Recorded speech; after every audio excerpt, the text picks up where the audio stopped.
కాసేపట్లో నెల్లూరు కార్పొరేషన్ అత్యవసర సమావేశం జరగనుంది. మేయర్పై అవిశ్వాసం నేపథ్యంలో కార్పొరేషన్ రాజకీయం వాడి వేడిగా మారింది.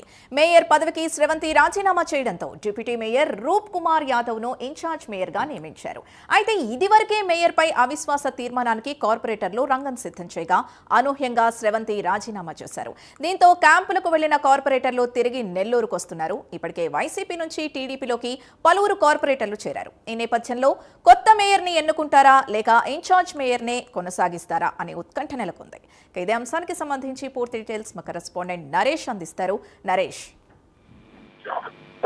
మొత్తానికి మరి కాసేపట్లోనే కార్పొరేషన్ అత్యవసర సమావేశం ప్రారంభంగా ఉంది. ఏదైతే మేయర్ ని ప్రస్తుతం ఎన్నుకోబోతున్నారో లేదా ఇన్ఛార్జ్ మేయర్ గా ఇప్పటికే రూప్ కుమార్ యాదవ్ ఉన్నారు, సో ఆయన్నే కొనసాగించబోతున్నారు అనేది ప్రస్తుతం ఒక ఉత్కంఠ పరిస్థితులు అయితే కొనసాగుతున్నటువంటి పరిస్థితులు ఉన్నాయి. ఇవాళ మేయర్ పై అవిశ్వాస తీర్మానానికి సిద్ధం చేసినటువంటి కార్పొరేటర్లు అనూహ్యంగా కూడా మేయర్ పదవికి రాజీనామా చేయడంతో దాన్ని ఆమోదం చెందిన తర్వాత డిప్యూటీ మేయర్ గా ఉన్నటువంటి రూప్ కుమార్ యాదవ్ ని అప్పటి వరకు కూడా ఇన్ఛార్జ్ మేయర్ గా కొనసాగించాలని చెప్పి ఒకవైపు ప్రిన్సిపల్ సెక్రటరీ సురేష్ కుమార్ లేఖను విడుదల చేశారు. ఈ నేపథ్యంలోనే అత్యవసర మీటింగ్ ఏర్పాటు చేస్తున్నారు. మరి కాసేపట్లోనే ఈ యొక్క సర్వసభ్య సమావేశం అత్యవసరం మీటింగ్ డాక్టర్ అబ్దుల్ కలాం భవన్ లో జరగబోతుంది. అయితే ఇప్పటికే క్యాంపులకు వెళ్ళినటువంటి సిటీ అండ్ రూరల్ సంబంధించినటువంటి దాదాపు 40 మంది పైగా కూడా కార్పొరేటర్లు టీడీపీ వైపు మద్దతున్నారు. సో వాళ్ళందరూ కూడా క్యాంపులకు తీసుకువెళ్లారు. క్యాంపుల నుంచి డైరెక్ట్ గా కూడా కాసేపటి క్రితమే కార్పొరేషన్ సంబంధించినటువంటి ఏదైతే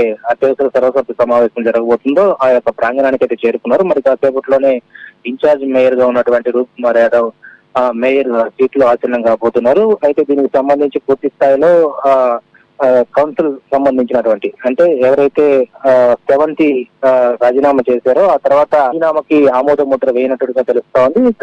గంటలో ఈ యొక్క సభను పూర్తి చేస్తారా లేకపోతే దీనికి సంబంధించి కొత్త మేయర్ ని ఎన్నుకునేటువంటి ఏమన్నా ప్రతిపాదన పెట్టబోతున్నారు అనేది మాత్రం ప్రస్తుతం ఒక ఉత్కంఠ అయితే కొనసాగుతున్నటువంటి పరిస్థితి కనపడుతుంది. అయితే వ్యూహాత్మకంగా కూడా ఈ యొక్క సమావేశాన్ని ఏర్పరచుకున్నారు.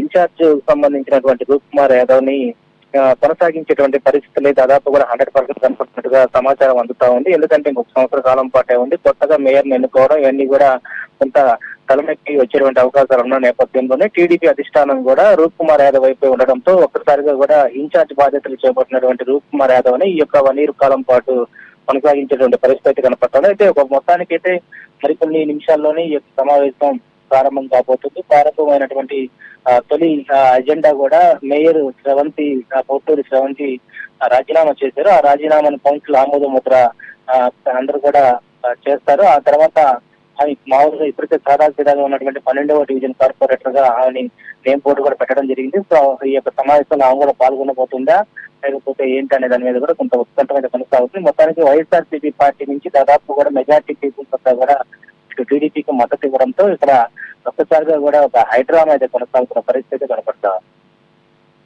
Thank you Naresh.